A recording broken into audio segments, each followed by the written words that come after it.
गोदोनि जि आन्दलनकारिफोर बर'नि सायाव बा नांगौनि सायाव जि आन्दलनफोर दङ दा जोङो बिटिसि सुक्तिनिफ्राय बिटिआर सुक्ति जाखांनायनि उनाव जितु गासैबो बर'नि माहारियारि आफादफ्रा जिरायथ'नाय थानाय बायदि नुदों बिदिनो जादों दा उपाय गैया जों बर'आ दा साफा सानै जोंनि बर' मिनिस्टारफोर थाब्लाबो माखासे जोंनि जाथिनि बेलायाव बिसोर बारा इन्टारेस्ट गैयि बादि मोनदों आं जोंथ' आन्दलन पिरियडनिफ्रायनो स्कुल लाइफनिफ्रायनो आन्दलनाव लोब्बा थानाय आं मोनसे समाव साख्रि एपइन्टमेन्ट मोनखांनायनि उनावबो आं गवालपारा जिल्लानि फरायसा आफादनि आफादगिरिबो मावबोदों दा बे समाव जोङो जोंनि बर' जिहेतु बिजोंफोरनि सायावबो जों मिथिनो नाजागोन जिहेतु गवालपारा जिल्लायाव जों बांसिनखौनो मिक्स मिडियाम नुबोदोंमोन दा बे मिक्स मिडियामनि गेजेरावबो जोङो खोनानो मोनबाय मिथिनो मोननाय बायदिब्ला बर' बिजोङा जोबनायनि लामायाव माने जोब्बायानो गोबां जायगायाव माने फरायसा गैला फोरोंगिरि गैला दा बेफोर माबायदि जानानै दं बिनि सायाव जों मिथिगोन ओमफ्राय दा नैबे जयरामकुसि एमभि स्कुल एमभि फरायसालि बेयावबो मिक्स मिडियाममोन दा बेनि हालादखौबो जों मिथिगोन आरो गासै गवालपारा जिल्लायाव बेबायदि बर' बिजोङा गोमानाया गंबेसेसो आरो उनाव फैबाय थानाय समाव बे बर' बिजोङा गवालपारा ओनसोलाव जोबनायनि लामायाव नामा थार बेफोरखौ जोङो नैबे आंनि अरुण ब्रह्म इउटुब चेनेलनि गेजेरजों दिनै रोखा मिन्थिनो नाजागोन बे स्कुलनि फरायसालिनि गाहाय फोरोंगिरि बे आंनि आमायजोंनो आं माखासे बाथ्राखौ सावरायनो नाजाबाय थादोंमोन आरो दा मिथिगोन गिबियावनो दा बे फरायसालिनि सायाव एसे फोरमायनो थाखाय खावलायबाय आरो बे फरायसालियाव बेसेबां बोसोरनिफ्राय गाहाय फोरोंगिरि हिसाबै आं थांनाय 2020नि 29 थारिखआव बेहाय आं गुबुन मोनसे फरायसालियाव दंमोन एसिस्टेन्ट टिचार हिसाबै पुखुरिपारा गेजेर फरायसालि बेनिफ्राय इयाव माने जइन जाफैदों प्रमसन मोननानै एज ए हेडमास्टार बेनिफ्राय बेयाव दा फैनानैनो आं 14 दिनल'सो स्कुलखौ मोनफैदों बेनिफ्राय कभिड जाबाय कभिड जानानैथ' ओरैनो बोसोरसेया थांबाय बेनिफ्राय नेक्स्ट टाइमाव कभिडआ खमायब्ला एसे माबाबाय आरो स्टार्ट जालायबाय आरो कभिडआ जालायबाय मथा मथि 2 बोसोरा ओरैनो थांदों आरोखि 2 बोसोरा ओरैनो थांदों बेनिफ्राय आं फैनायनि सिगां फरायसालिनि हालोदा खुब गाज्रिमोन आरो माने फोरोंगिरि खमथारमोन सिगां साथामल'सो फोरोंगिरि दंमोन साब्रै दंमोन बेनिफ्राय आं फैबाय 7 बेनिफ्राय बादिनो मास मोननैसोनि उनाव आरो सासे फैबाय 6 जन जाबाय उनाव आरो सासे उनाव लास्टलि 2021आव बेयाव सासे फैबाय जोंनि बर' बिजोङाव फरायनानै मास्टार डिग्रि पास खालामनाय बे बर' मिडियाम दंमोन हिसाबै बेहाय फैनानै जइन जाफैदों खिन्थु दा दुखुनांथाव बाथ्राया बेनो जे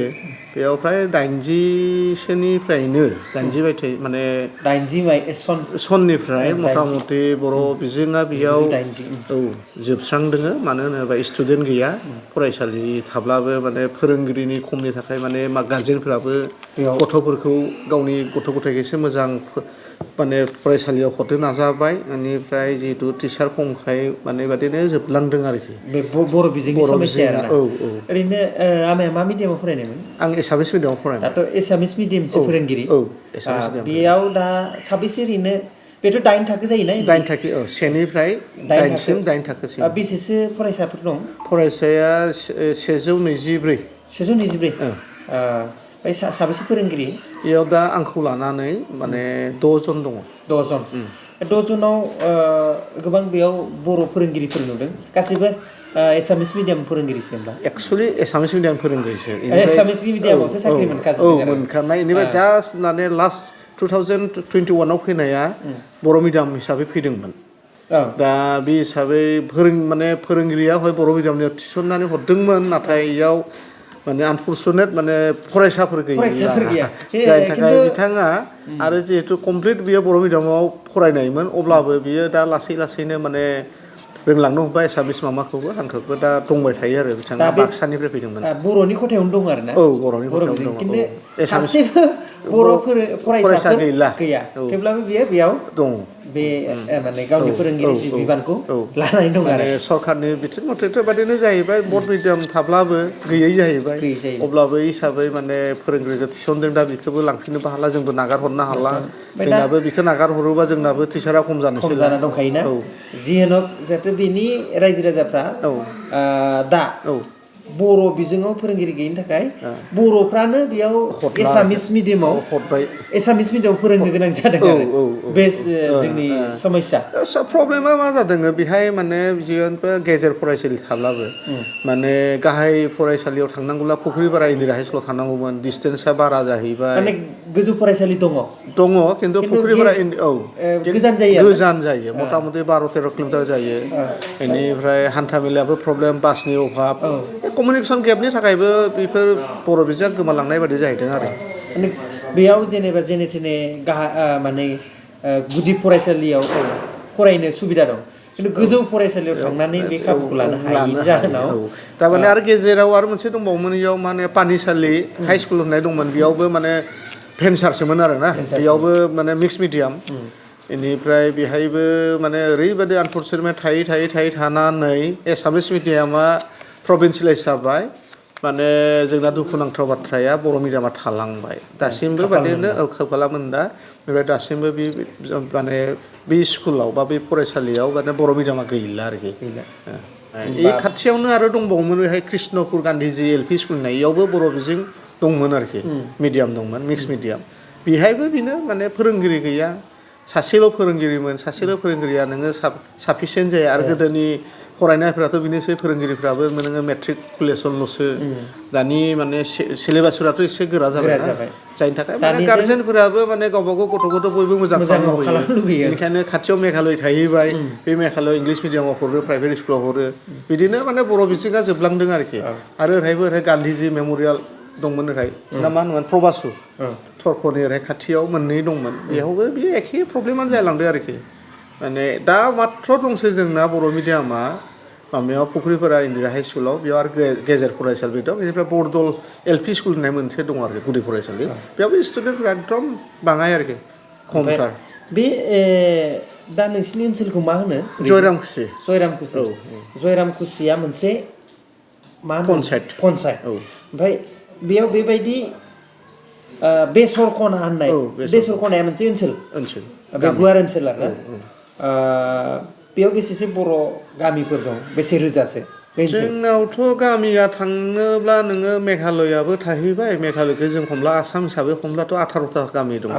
फिसा गामिब्लाबो नोङो अबा 10 घर 12 घर अबा 25 घर बादे अबालाय एसे बे फुख्रिपारा बरदला एसे गोबां दङ 80सो जागोन माबाया फुख्रिपाराया बिदि आरोखि खम आरोखि बेयाव मेन बर' बिजों गैयिनि थाखाय बर' रावफ्राबो एसे जोबलांदों आरो दाबोथ' गभर्नमेन्टनि जि पलिसि दा बर' मिडियामावथ' माथो फोरोंगिरिफोरखौनो हरा गेजेराव हरदोंमोन खिन्थु आनफर्चुनेट माने बेहाय मा जाखो गेजेर फरायसालिजों गोजौ फरायसालिजों एमेलगेसन जाबाय जानानै जायफोरा बर' बिजोङाव टिचार हरदोंमोन गभर्नमेन्टनि नर्म्स मथे बिसोर आरो बेक जाफिननांबाय दा एसे वेट खालामनांगोन निस्सय सरकारा हरगोन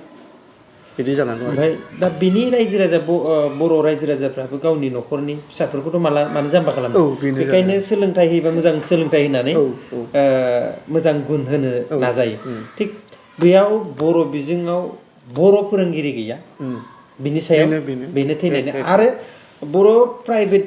फरायसालिफोरबो गैया जायोना बर'नि जेरै जोंनिथिं इउ एन एकाडेमि बाथौ ब्रह्म दुधनैयावसो दङ दा जोंनि मानसिफ्रा सोरबाबा एसे माबाफोरा मा होनो ओरै इउ एन एकाडेमियाव हैयो क'क्राझार बेंटलाव बै मा होनो बाथौ मिसन दं बेयावबो हैयो माने जायफोरा माने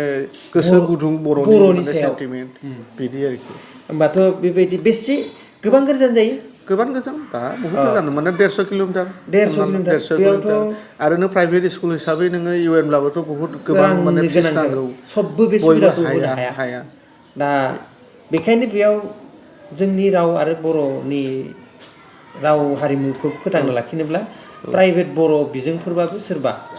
खुलियोब्ला बेखौथ' सोर जोंनि माहारियारि आफादफ्रासो सिन्था खालामनो हागोन दा बेयाव बेबायदि हिसाबै बर' राव थुनलाइनि थाखाय बर' थुनलाइयारि आफाद बर' साहित्य सभा बेफोर माबायदि खामानि मावदों दा बिसोरथ' टाइम टु टाइम बहुद बादि जोंनि जेंनाफोरखौ लानानै मिडियामनि जेंना फोरोंगिरिनि जेंना लानानै बहुद बार सावरायहैदों माबायावबो डिस्ट्रिक्टआवबो थांनानै डिस्ट्रिक्टनिफ्राय जों सेन्ट्रेल माने माबायावबो बर' साहित्य सभायावबो बुंहैदों खिन्थु गभर्नमेन्टनि जि माने सोलोंथाइनि सायाव माने बर' बिजोंखौ खोमानानैसो मोनसे नुहुरदों आं सिद्धान्त सिद्धान्त बोरै माने लासैनो माने जोंनि गेजेराव माने पार्टिसन लाबोसिगोन जेनेबा बर' बिजोङाव माब्रै हरनो फोरोंगिरि गैयाबा होमब्ला आल्टिमेटलि बे बर' बिजोंफोरा ओरैनो धंस जालांसिगोन बे मोनसे सरकारनि मोनसे पलिसि जानांगौ आरोखि बेयाव माने रावखौबो दुसिनो हाया आरो दसेनो हाया दाथ' जोबलांबायानो जोबनो गोनां गैया जोब्बायानो गवालपारानि बिथोराव जोंनि बे लखिपुराव आरो दा बे मोननै इनस्टिटिउसनाबो दा माने फरायसालियाबो बेसेबां गोबाव थांनानै थागोन बेहायबो माने गोबां सोंथि दङ आरोखि माने दाउट दङ दा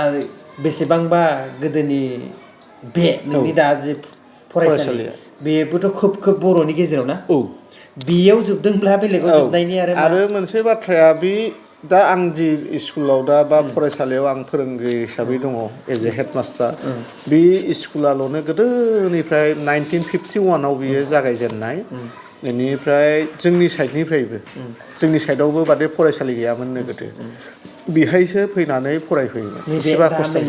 बे स्कुलाव बेनिफ्राय आंनि आदैयाबो बे स्कुलावनो फोरोंनानै फरायनानै ओरैहाय उत्तरप्रदेशआव थांबाय गोदोथ' दालांबो गैयामोन ब्रह्मपुत्रखौ बारलांनो बादि बेयाव फरायनानै साख्रि मावलायबाय साख्रि मावनानै रिटायार जालायबाय थैलांबाय खिन्थु गोजाम स्कुल हिसाबै आंनि आदैयाबो फरायनाय हिसाबै आं बे स्कुलाव फैनानै बिराद मोजां मोनदोंमोन आरो फोसाबनो नाजादों जेखिनि हायो फोसाबदोंबो आरोखि सिगांथ' एकदम जराजिन्नथारमोन मोजां नङामोन फोरोंगिरिफोरबो गैयामोन दा माने मथा मथि जोंना क्लासा मोजां जायो आरोखि खालि मा बै जोंना गार्जेनफोरा एसे कनसियास नङा कपारेसन खालामा गथ' गथाया फैदोंना फैयाखैफोरखौ साना एवारनेस खालामबाय थायो जों माने बे जिहेतु बे फरायसालिनि फोरोंगिरिफोरनि सायाव आसा खालामो आरोना बांसिनै आरो बे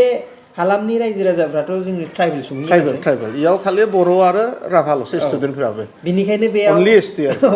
बेयाव बेखायनो जोंनि जितु ट्राइबेल सुबुंफोरनि जितु सेन्टार आरो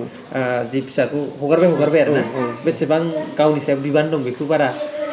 थाल लाया बेनिखायनो बेयाव जोंनि दा सरकारफ्राबो जा दैदेनबाय बिफोरबो खाबु लादों नामा खाबु लादों जोंखौ जिहेतु गोलैसोनाय बेनो दाथ' सर्ब शिक्षाथ' बेनो जोंनि जा जों शिक्षानि माने बेलायाव बुंनो थाङोबा जों एज ए माने गभर्नमेन्ट टिचार हिसाबै गभर्नमेन्टनि फोरोंगिरि हिसाबै जों माने सरकारखौबो माने सोंखारिनो हाया खिन्थु आल्टिमेटलि बुस्थुआ सर्ब शिक्षाया जोंनि गामियारि ओनसोलनिखौ शिक्षानि बेलायाव बहुद माने धंस खालामदों आरोखि मानो होनोबा दाथ' नोङो सर्ब शिक्षानिफ्राय बे दा नोङो जि शिक्षा मोनो गोदो गोदाय नोङो लावथिजों बुनायमोन गियोमोन होमब्ला नोङो गथ'फ्रा बायध'आव फरायोमोन दाथ' जोंनो बुजादों गोदो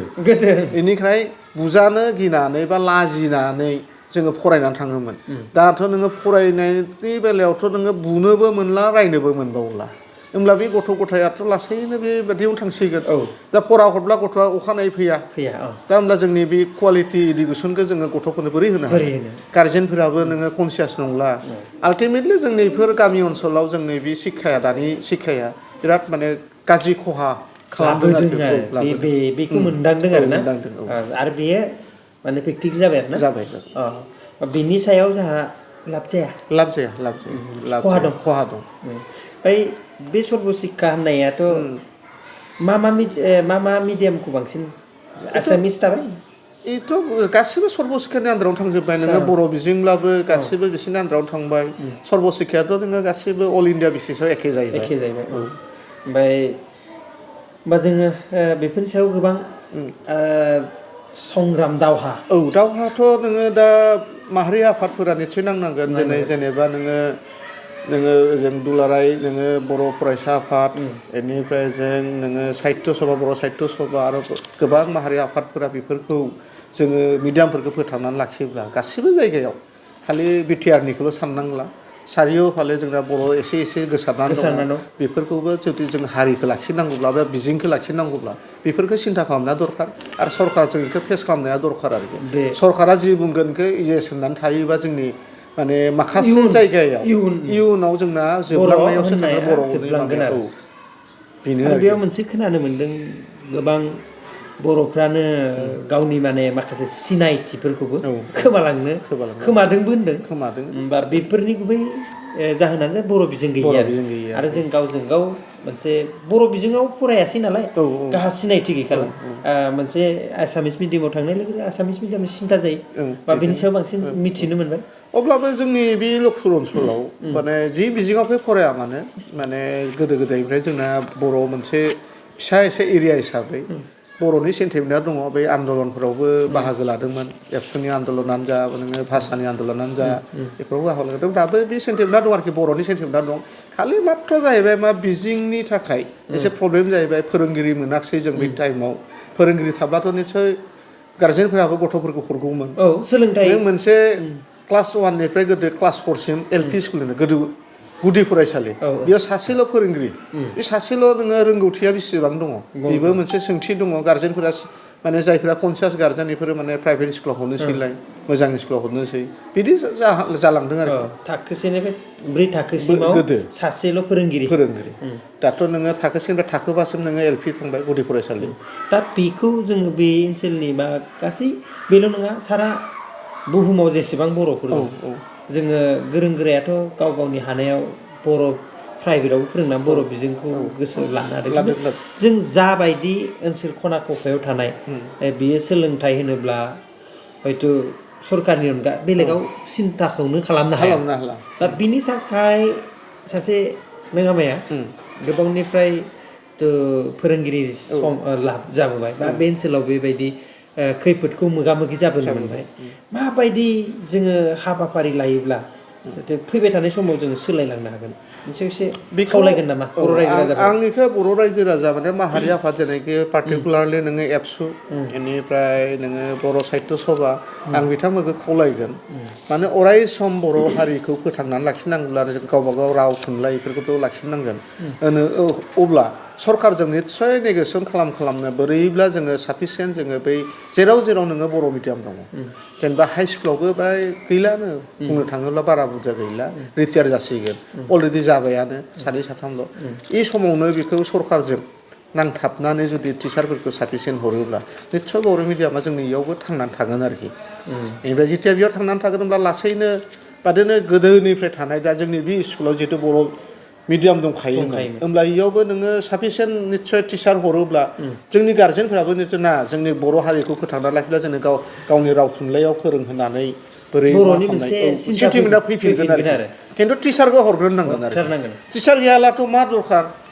सोर फोरोंनो बिदि मोनसे जेंना आरोखि टाइमखौ बरबाद खालामनो बैसोखौ बरबाद खालामनो आंथ' नोङो फुख्रिपारा गेजेर फरायसालियाव थानाय समाव आं हिन्दी साबजेक्टआव ओरैनो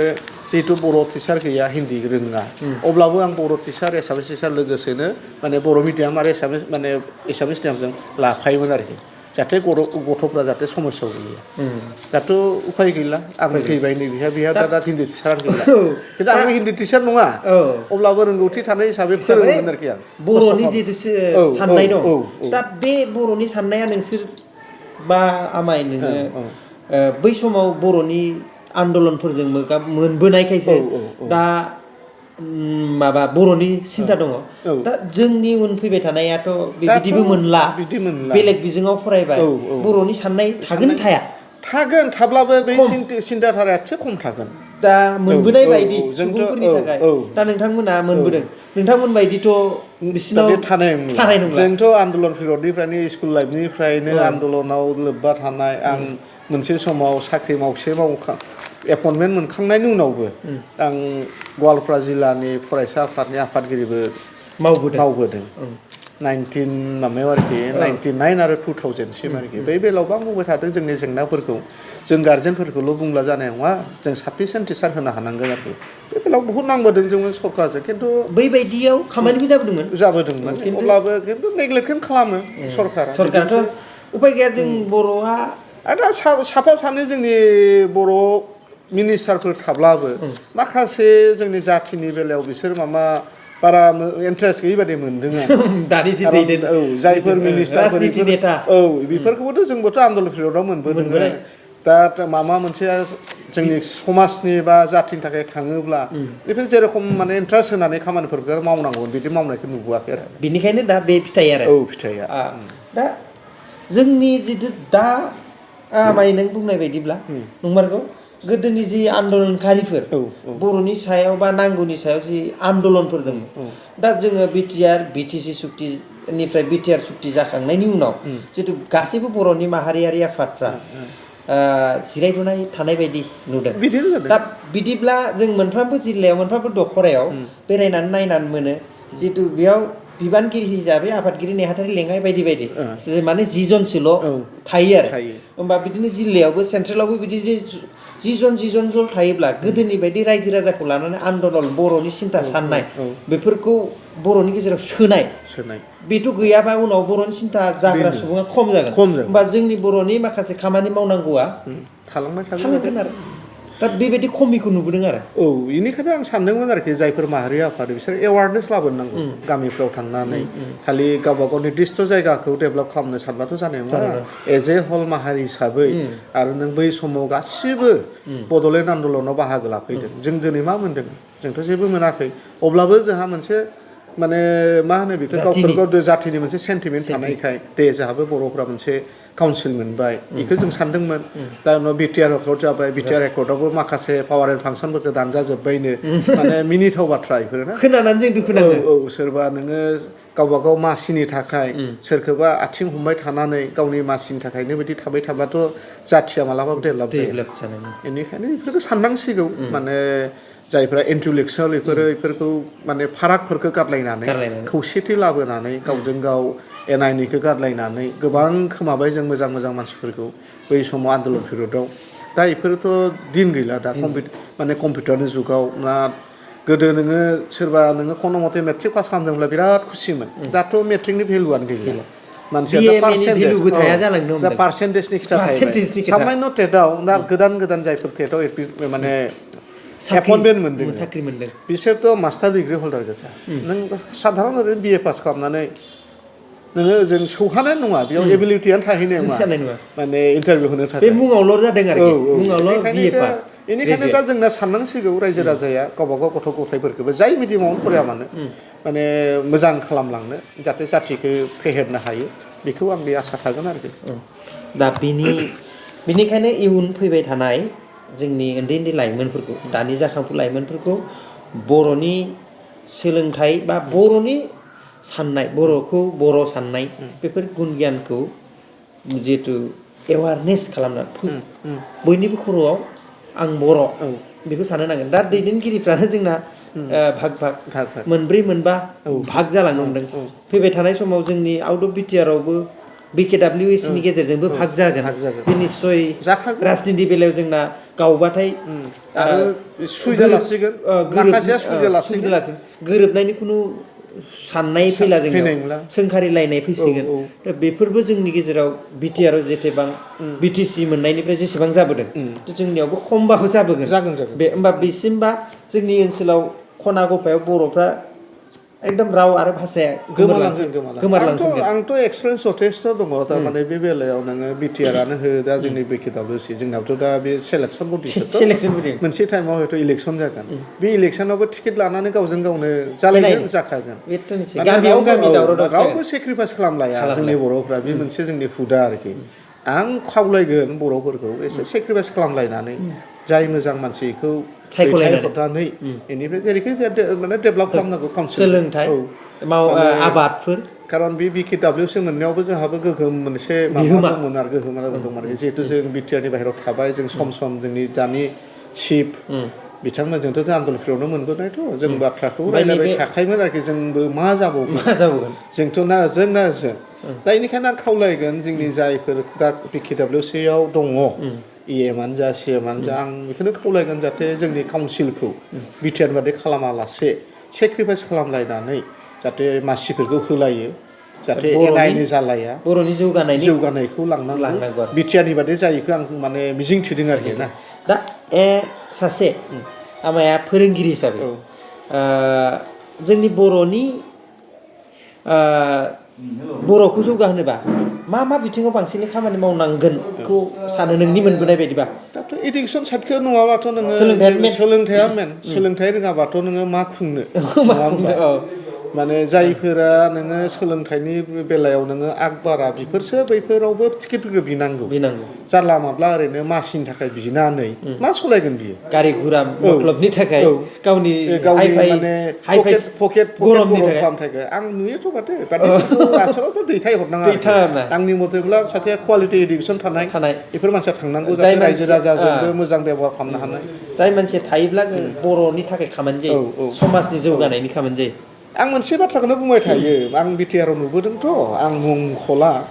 आरो बिटिआरजों लोब्बा थानाय सुबुं गवालपारा जिल्लाया ना आंनि बाथ्राखौनो बुंबाय थाखायोमोन आरोखि जोंनि काउन्सिलनि जिफोर दङ बयसोबो सिनायजानायथ'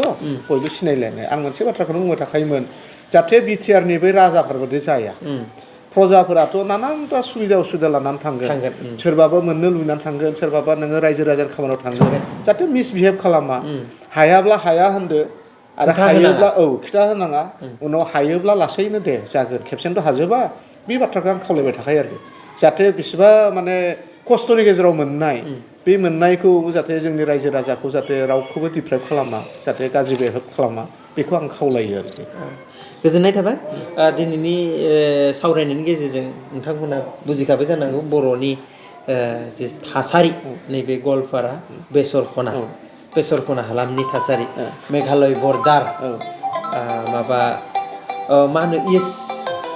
वेस्ट गार' हिल्स जों नांजाबना थानाय बर' रायजो राजाफोरनि थासारि आरो बर' बिजोंफोरनि बिनि सायाव आरो जोङो दिनै गाबोननि गेजेराव मोननैसो बे ओनसोलाव गोबां मैदेरनिजोंबो मोगा मोगि जानानै गोबां दुखुनि गेजेरजों जिउ खांनो गोनां जादों बेनि सायावबो नेक्स्ट जोङो भिडिअ खालामनो नाजागोन आरो बेखौ जोङो दिन्थिगोन जे बबे जायगायाव माबायदि मैदेरा रायजो राजाफोरखौ खहा खालामदों